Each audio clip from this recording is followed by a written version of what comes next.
Surprise, surprise, whenever Joe Rogan talks about the Catholic Church, he always talks about this one topic. He's literally obsessed with it. I mean, it literally makes me think that he was abused as a kid. Like, I'm not trying to make fun of him. I'm actually being serious. I think perhaps he was abused as a kid, which is why he keeps talking about this.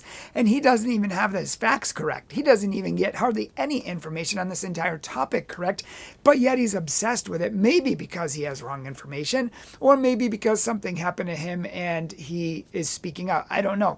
But he's speaking out poorly because his information is not even correct on the Catholic Church. First of all, most people do not think priest and then think other things as well. Maybe he thinks that, but most people do not. And even if they did, it's not because the priest actually did that. In large part, it's because of the media hysteria regarding it. Maybe the fact that they've taken almost every case that happened 40 to 60 years ago and presented it today as if it's happening today, as if it's still going on here in the United States when it's not. And we have a whole video on that, so I won't get into it. But I do appreciate the fact that Joe had somebody on who sort of kind of knew what he was talking about. And this man who Joe had on brought up an enormous point, a very important point about something that most people don't realize in history.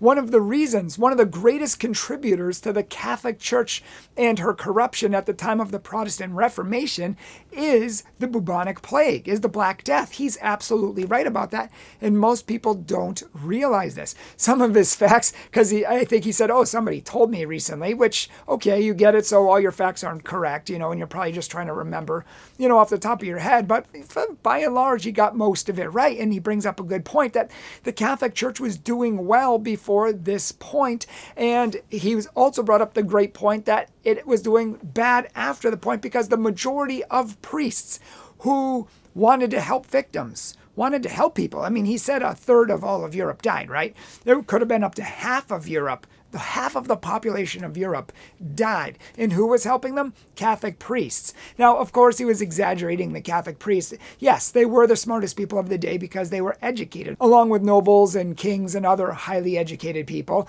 But it's a little exaggerated when he says bishops were even smarter and the Pope was a genius. That's just not true. But clergy in general were more educated as opposed to the common people, which is why the Catholic Church invented the university system, expanded education, and had schools started all over the place to help common people become educated. But that aside, up to half of Europe died of the plague, and it was the priests who were helping them. Now, I think he's exaggerating when he says 90% of the priests died. I don't know where he got that number. Here's the deal. A large number of good holy priests helped people, served people, gave their life to people, and they died in the process. Whereas others were hurt for life, maimed for life, and others still were bad or corrupt. There were some corrupt priests in the church. There were some bad priests in the church, and they ran away. They didn't help anyone. They wanted nothing to do with it. So after the bubonic plague went away, and a large number of priests, perhaps the majority of all priests, died, who was left to run the church? The people who tried to save themselves, the corrupt ones, the evil ones, the ones who loved money more than other things. And then, of course, they ordain other people who aren't good and other people who are good. And this perpetuates a cycle of corruption in the church, which led up to the time of the Reformation.